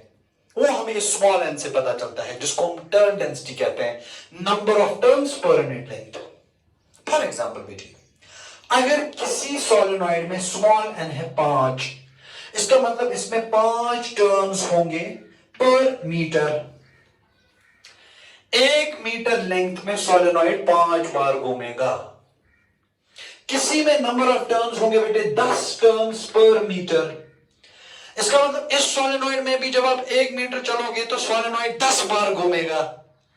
तो ज्यादा टाइट पैकिंग ऑफ टर्न्स इस वाले में है। मतलब ये वाला जब बनाऊंगा तो ऐसे ऐसे बनाना पड़ेगा। ये देखो, ये देखो, इधर लूजली पैक्ड टर्न्स है, इधर टाइट पैकिंग ऑफ टर्न्स है। मतलब इसमें स्मॉल एन ज्यादा है, इसमें स्मॉल एन कम है। ये हो गया, कहानी खत्म सोलेनॉइड का। तो इसका मतलब सोलेनॉइड है क्या? कुछ नहीं है, it is a current carrying coil जिसमें बहुत सारे टर्न्स हैं और जो स्प्रिंग की तरह कॉइल किया हुआ होता है। ठीक है बेटी। अब ये सोलेनॉइड को हम फिजिक्स में कैसे रिप्रेजेंट करते हैं मैं आपको बेटी समझाता हूं। देखो बेटी, सोलेनॉइड को फिजिक्स में ऐसे रिप्रेजेंट नहीं करते हैं। इसको इससे एक अच्छा तरीका है हमारे पास जिससे मैं सोलेनॉइड को रिप्रेजेंट कर सकता हूं। देखो बेटे, क्या आप एक टर्न पे फोकस मारो, ये टर्न पे, ये टर्न बोर्ड के बाहर आएगा, फिर बोर्ड के अंदर घुसेगा, फिर और बाहर आएगा, और अंदर घुसेगा, और बाहर आएगा, और अंदर जाएगा, और बाहर आएगा, and then it will go inside the board. So these turns are like this. मतलब at one point they are coming out of the board and at another point they are going back in. ये turn जो है ये ऐसे है, मतलब इधर से बाहर आया और फिर वापस अंदर गया। ये टर्न भी ऐसे है, फिर और बाहर आया, फिर वापस अंदर गया। So at this point the circular turn is coming out, तो इधर मैं डॉट बनाऊंगा। At this point the circular turn is going back in, तो इधर मैं क्रॉस बनाऊंगा। One dot and one cross is one turn of the solenoid. इसी तरह ये टर्न है तो डॉट और क्रॉस बनाओ, ये टर्न है तो डॉट और क्रॉस बनाओ, ये टर्न है तो डॉट और क्रॉस बनाओ, ये टर्न है, इसी तरह बनाते रहो बनाते रहो। ये डॉट है और ये क्रॉस है। This dot cross dot cross dot cross dot cross, it is a solenoid. What does this represent? At this point the coil is coming out of the board and then it goes in. ऐसे turn, ऐसे turn, ऐसे turn, ऐसे turn, ऐसे turn.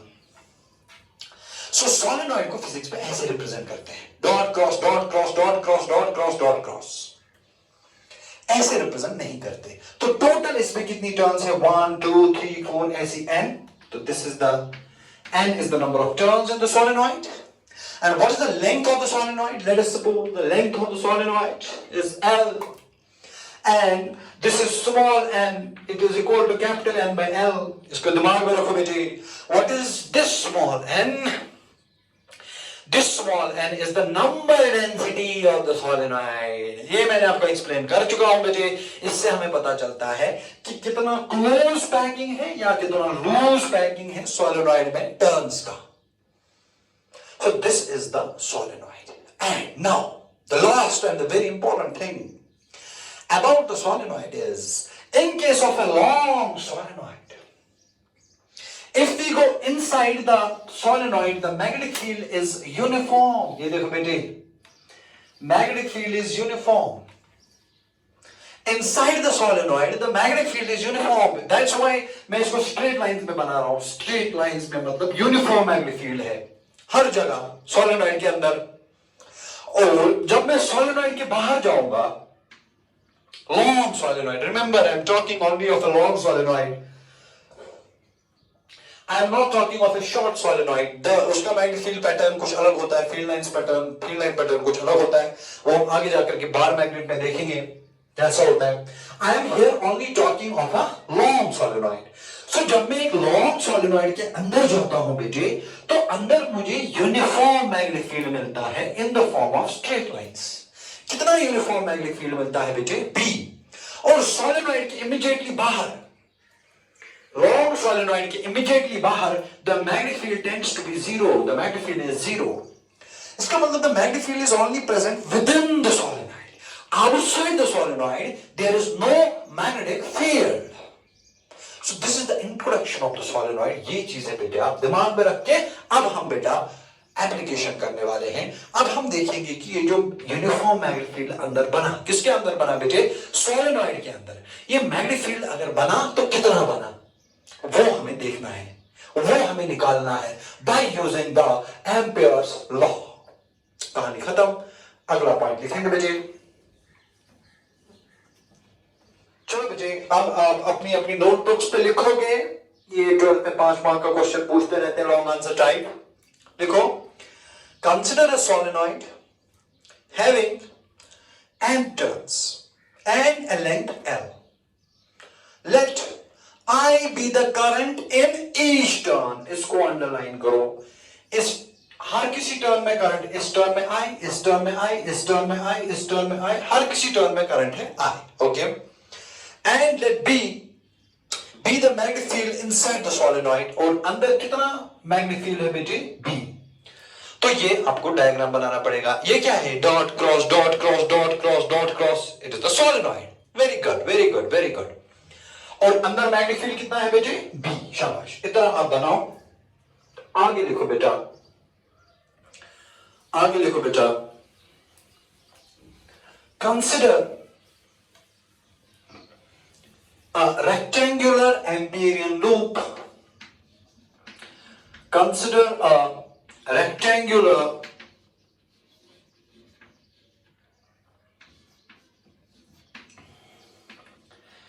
Amperian loop A, B, C, D as shown in the figure. So बेटे, as you know, to apply the Ampere's law, I have to always draw an Amperian loop. जैसे Gauss law को apply करने के लिए आप हमेशा एक Gaussian surface draw करते थे, इसी तरह एम्पियर्स लॉ को यूज करने के लिए आप हमेशा एक लूप बनाओगे जिसको एम्पिरियन लूप बोलते हैं। तो कैसा एम्पिरियन लूप मैंने यहां पर बनाया? ये देखो बेटे, रेक्टेंगुलर एम्पिरियन लूप बनाया। ये देखो, ये ए है, ये बी है, ये सी है और ये डी है। शाबाश, ऐसे आप भी एक एम्पिरियन लूप बनाओगे, ए बी सी डी। और इस एम्पिरियन लूप का जो लेंथ हम रखेंगे वो रखेंगे small L. Very good very good very good. तो वही मैंने लिखा, consider a rectangular Amperian loop A B C D as shown in the figure. आगे देखो, मगर दिमाग में ये रखो बेटे कि जो एम्पिरियन लूप का लेंथ है वो स्मॉल एल है, जो पूरी सोलेनॉइड का लेंथ था वो कैपिटल एल था। So there is a clear distinction between small n and capital L. Small L is the length of the Amperian loop, and capital L is the length of the whole solenoid as such. Okay. तो अब हमें बेटा use करना है amperes law. तो लिखो बेटे, using ampere's law. लिखो बेटे, लिखो बेटे, क्या कहता है Ampere's law? Circulation of magnetic field B dot dl on an enclosed curve equals to mu naught times the current enclosed by the loop. Equation number 1. This is the Ampere's law. अच्छा, अब मुझे magnetic field का circulation निकालना है। किस पे circulation? एम्पिरियन loop. मतलब magnetic field का सर्कुलेशन इस लूप पे देखो, ए बी सी डी ए। तो क्या मैं इसको लिख सकता हूं बेटे, सर्कुलेशन ऑफ मैग्नेटिक फील्ड को 4 पार्ट्स में डिवाइड करूंगा। पहले देखूंगा ए बी पे कितना कंट्रीब्यूशन, फिर देखूंगा बी सी पे कितना कंट्रीब्यूशन, फिर देखूंगा सी डी पे कितना कंट्रीब्यूशन, फिर देखूंगा डी ए पे कितना कंट्रीब्यूशन। मतलब सर्कुलेशन निकालने के लिए मैं पूरा गोल घूमूंगा, लेकिन अलग अलग पार्ट्स पे अलग अलग कंट्रीब्यूशन कैलकुलेट करके ऐड करूंगा। इसके बारे में मैं लेक्चर के स्टार्टिंग में ही बात कर चुका हूं, जब मैंने आपको सर्कुलेशन ऑफ मैग्नेटिक फील्ड का फील दिया था। तो मैं इसको ऐसे लिख सकता हूं, it is integration of B dot D l from A to B plus integration of B dot D l from B to C plus integration of b dot dl from c to d plus integration of b dot dl from d to a is equal to mu naught times the current enclosed। ध्यान से देखो b dot dl from a to b, जरा देखते हैं बेटे, क्या ए से लेकर बी तक जब मैं जाता हूं क्या सर्कुलेशन में कंट्रीब्यूशन होगा? हाँ या ना बोलना पड़ेगा भाई। देखो मैग्नेटिक फील्ड जा रहा है आगे, आप जा रहे हो ए टू बी ऊपर, मतलब एंगल तो 90 बना, कोई सर्कुलेशन नहीं है, कंट्रीब्यूशन नहीं होगा सर्कुलेशन में, क्योंकि आप आगे जा रहे हो फील्ड के साथ, उस साइड ऊपर जा रहा है, थीटा तो 90 हो गया, देयर इज नो सर्कुलेशन। इसका मतलब ये वाली टर्म आराम से बनेगी बेटे मेरे, जीरो। आगे देखो, integration of B dot DL from C to B, अरे बेटे A to B, sorry it is B to C, okay, B to C क्या मैग्नेटिक फील्ड सर्कुलेट होगा? There are some people who will say yes, but I will again say the answer is a big no. Why? क्योंकि बच्चे बाहर कोई magnetic field है ही नहीं। जो DC part है एम्पीरियल लूप का, वो तो सोलेनॉइड के बाहर है ना, सोलेनॉइड के बाहर तो मैग्नेटिक फील्ड ही नहीं है, तो सर्कुलेशन क्या होगा? जीरो। मतलब ये भी हो गया zero plus B dot DL on DC या हम सीडी लिखो इधर, ज्यादा बेटर, हाँ सीडी ही लिखा है। सीडी में क्या सर्कुलेशन में कोई कंट्रीब्यूशन होगा? The answer is no. Why? क्योंकि सीडी आ रहा है नीचे, मैग्नेटिक फील्ड अगर है भी सिर्फ अंदर है और वो भी आगे की ओर जा रहा है, यहां पर भी थीटा 90 बनेगा बेटे, क्योंकि साइड नीचे आ रहा है, फील्ड आगे जा रहा है, ये थोड़ी ना सर्कुलेशन में बेटे ऐड होगा। इसका मतलब बेटे ये सीडी वाला भी हो गया जीरो। इसका मतलब पहली तीन चीजें, ये भी जीरो, ये भी जीरो, ये भी जीरो, प्लस अब हम देखेंगे बेटे क्या एडी, क्या एडी पर मैग्नेटिक फील्ड का सर्कुलेशन होगा? The answer is yes. How? देखो मेरे बेटे, आप भी आगे जा रहे हो, फील्ड भी आगे जा रहा है, आप भी आगे जा रहे हो बेटे, फील्ड भी आगे जा रहा है बेटे, मैग्नेटिक फील्ड भी आगे, आप भी जा रहे हो ए टू डी, फील्ड भी आगे जा रहे हैं, साइड भी आगे जा रहा है, मतलब सर्कुलेशन में कंट्रीब्यूशन होगा। कितना? फील्ड कितना आगे जा रहा है? बी, तो हम लिखेंगे बी मल्टीप्लाई बाय एडी का जो लेंथ है वो कितना है बेटे? एल, तो इधर लिखेंगे L is equal to mu naught times, sorry 0 0 0, सिर्फ ये वाला टर्म सर्वाइव हुआ। यहां b इंटू डी एल होगा, b आएगा बाहर, इंटीग्रेट जब करोगे dl का तो मिलेगा l, क्योंकि ये स्ट्रेट लाइन है, इसका लेंथ l है, तो b into L is equal to mu naught times. अब ये मसला है, what is the current enclosed by the loop? मतलब ये जो एम्पीरियल लूप है, इस एम्पीरियल लूप के अंदर कितना करंट फंसा?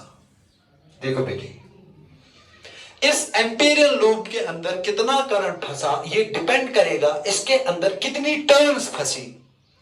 हर किसी टर्न में करंट है I, तो हमें पहले देखना पड़ेगा इसने कितने टर्न्स को ट्रैप किया। आप में से कुछ बेवकूफ ऐसे होंगे जो बोलेंगे सर 2 टर्न्स को, अरे ये तो ज्योमेट्रिकली आपको 2 लग रहा है, आपको कहां पता है कि यहां शायद और एक टर्न हो? It depends upon the turn density. तो अब मुझे मुझे देखना है कि ये एम्पीरियल लूप के अंदर कितनी टर्न्स ट्रैप हुई। जब मुझे पता चलेगा कितनी टर्न्स ट्रैप हुई तो मुझे ये भी पता चलेगा कि कितना करंट ट्रैप हुआ।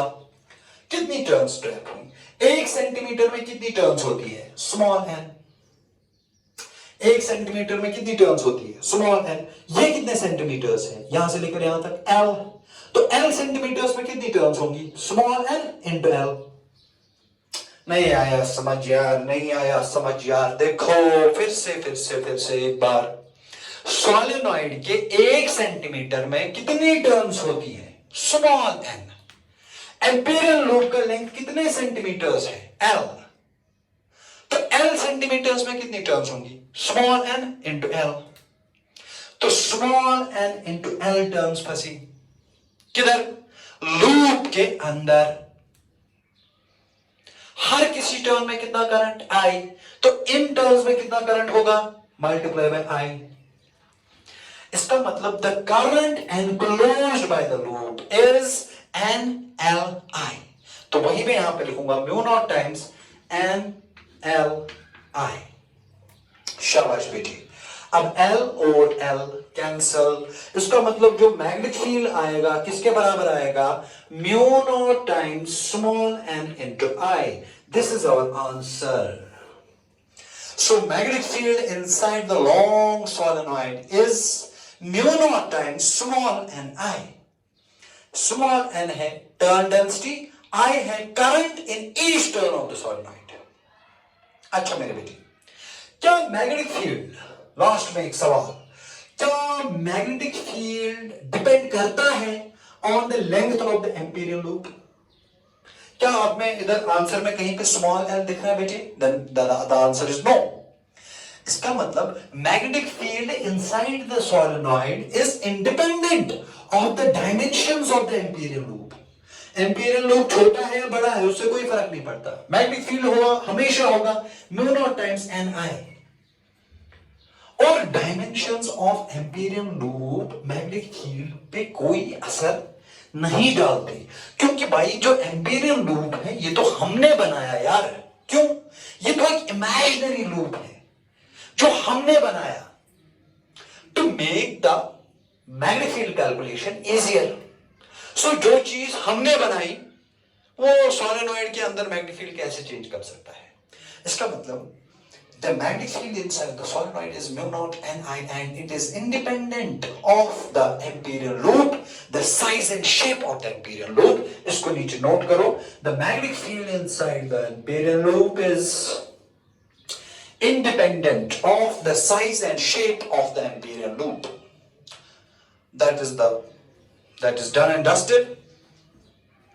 तो हमने बेटे, अच्छा बेटे हमने magnetic field due to long solenoid जो है कैलकुलेट किया बाय यूजिंग एम्पियर्स लॉ। कहानी खत्म। Now we are going to find the magnetic field due to a long toroid. अभी तक हमने सोलेनॉइड का किया था, अब हम टोरॉइड का करेंगे। और वो टोरॉइड क्या होता है मैं आपको आगे जाकर के समझाऊंगा। तो लास्ट एप्लीकेशन है magnetic field due to a toroid by using ampere's law. तो बेटे now we will discuss the magnetic field due to a toroid. तो पहले हमें पता होना चाहिए कि टोरॉइड क्या है। देखो बेटे, अगर ये सोलेनॉइड है, ध्यान से देखोगे बेटे मेरी ओर, ये सोलेनॉइड है। अगर मैं ये सोलेनॉइड के दो एंड्स के पकड़ के ऐसे गोल बेंड करूं इनको इन the form of a circle, तो ये ऐसा कुछ बनेगा फूल जैसा। ये देखो सोलेनॉइड के दो एंड्स को अगर मैं मिलाऊंगा, इधर से पकड़ के इधर से पूरा बेंड करके एक सर्कल बनाऊंगा, the resulting structure is a toroid. तो दिस इज अ टोरॉइड। तो इसमें भी टर्न्स है, ये एक टर्न है, दूसरा टर्न है, तीसरा टर्न है, जो ऐसी एन टर्न्स है। अगर मुझे ये टोरॉइड बनाना है तो मैं ऐसे तो बनाऊंगा नहीं। कैसे बनाऊंगा बेटे? मैं डॉट क्रॉस बनाऊंगा जैसे मैंने सोलेनॉइड को बनाया। देखो मेरे बेटे कैसे बनाना होता है, जल्दी से। एक डॉट, पहले मैं हल्के से दो सर्कल बनाऊंगा ताकि डायग्राम अच्छा बने। एक सर्कल और दूसरा circle. This is a technique to draw a good toroid. Okay, अब इस सर्कल पे इधर एक डॉट, एक क्रॉस, फिर इधर एक और डॉट, एक और क्रॉस, एक और डॉट, एक और क्रॉस, एक और डॉट, एक और क्रॉस, एक और डॉट, डॉट क्रॉस। ये देखो बेटे, ये टोरॉइड है। ये एक टर्न है, दूसरा टर्न है, तीसरा टर्न है, चौथा टर्न। तो एक्चुअली ऐसे ऐसे ऐसे ऐसे ऐसे ऐसे ऐसे ऐसे। सो आप लिखेंगे बेटे, consider a toroid having n turns. Let I be the current in each turn. Let B be the magnetic field inside the toroid. Inside the toroid. ध्यान से देखो बेटे, यहां you will find the magnetic field within the toroid. मतलब इस area में आपको magnetic field मिलेगा। इधर मैग्नेटिक फील्ड 0 होगा और बाहर भी बेटे मैग्नेटिक फील्ड 0 होगा। With in the substance of the toroid you will find a magnetic field. Okay, और कितना मैग्नेटिक फील्ड है बेटे? B। अच्छा चलो बेटे लिखो, let R be the radius of the, let R be the radius of the Amperian loop inside the toroid. Inside the toroid.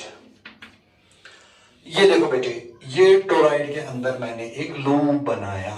कौन सा लूप बेटे? Imaginary loop. इसको हम क्या बोलते हैं बेटे? Amperian loop. और इस लूप का जो रेडियस है वो हमने माना कितना? Capital R। शाबाश। तो अब हम देखेंगे बेटे व्हाट इज, हम एम्पियर्स लॉ यूज करेंगे। तो लिखो बेटा, using ampere's law, using ampere's law. क्या कहता है बेटे ampere's law? The circulation of magnetic field equals to mu naught times the current enclosed by the amperian loop. तो यहां ये सर्कुलेशन ऑफ मैग्नेटिक फील्ड किसके बराबर? B इनटू, हमें यहां लूप जो हमारा है एम्पीरियन लूप सर्कुलर है, पूरी की पूरी लेंथ पे सर्कुलेशन हो रहा है, तो B इंटू 2πr, क्योंकि हम सर्कल पे इंटीग्रेशन कर रहे हैं बेटे। B into 2πr is equal to mu naught times how much is the current enclosed by the loop. ध्यान से मेरी ओर, यहां जो ये लूप है, इस लूप ने बेटे पूरी की पूरी सोलेनॉइड को ही एनक्लोज किया। वहां पर सोलेनॉइड में क्या था? सोलेनॉइड में सोलेनॉइड बड़ा था लेकिन रेक्टेंगुलर लूप छोटा था। यहां ऐसा नहीं है, यहां लूप ने पूरी की पूरी सोलेनॉइड के टर्न्स को खाया। इसका मतलब करंट कितना होगा? हर इस टर्न में कितना करंट आए, इसमें कितना करंट आए, इसमें कितना करंट आए, इसमें कितना करंट आए, इसमें कितना करंट आए, तो टोटल कितनी टर्न्स है? n। तो टोटल करंट कितना हुआ बेटे? n times i। तो यहां पर ये एम्पीरियन लूप ने कितना करंट एनक्लोज किया बेटे? शाबाश, करंट एनक्लोज किया n टाइम्स i। तो इसका मतलब बेटे B is equal to mu naught times ni divided by 2πr. That is the magnetic field inside a toroid. B is equal to mu naught ni by 2πr. कहानी खत्म हो गई बेटी, कहानी खत्म हो गई।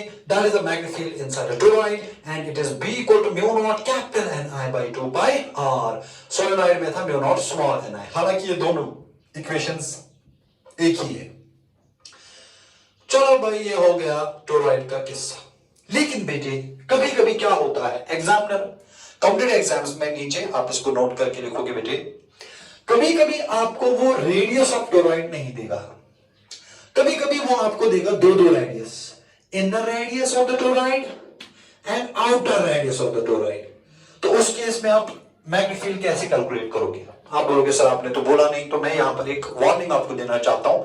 Sometimes the examiner gives two radii, inner radii and outer radii. तो ये आर क्या है? ये एक्चुअली मीन रेडियस होता है, और जो मीन रेडियस होता है ये होता है inner radius plus outer radius divide by 2। सो अगर एग्जामिनर ने बेटे अपने सवाल में इनर और आउटर रेडियस मेंशन किए तो हमें मीन रेडियस निकालना पड़ेगा, which is inner radius and outer radius का प्लस डिवाइड बाय करेंगे 2, तो वो होता है कैपिटल आर। हाँ, important thing to note here is this is the magnetic field within the solenoid from here to here. इस region में magnetic field नहीं है, टोरॉइड के बाहर भी मैग्नेटिक फील्ड नहीं है। So in both outside the toroid and inside the region of this toroid, the magnetic field is not there. The magnetic field is only within the substance of the toroid. And how much magnetic field is there?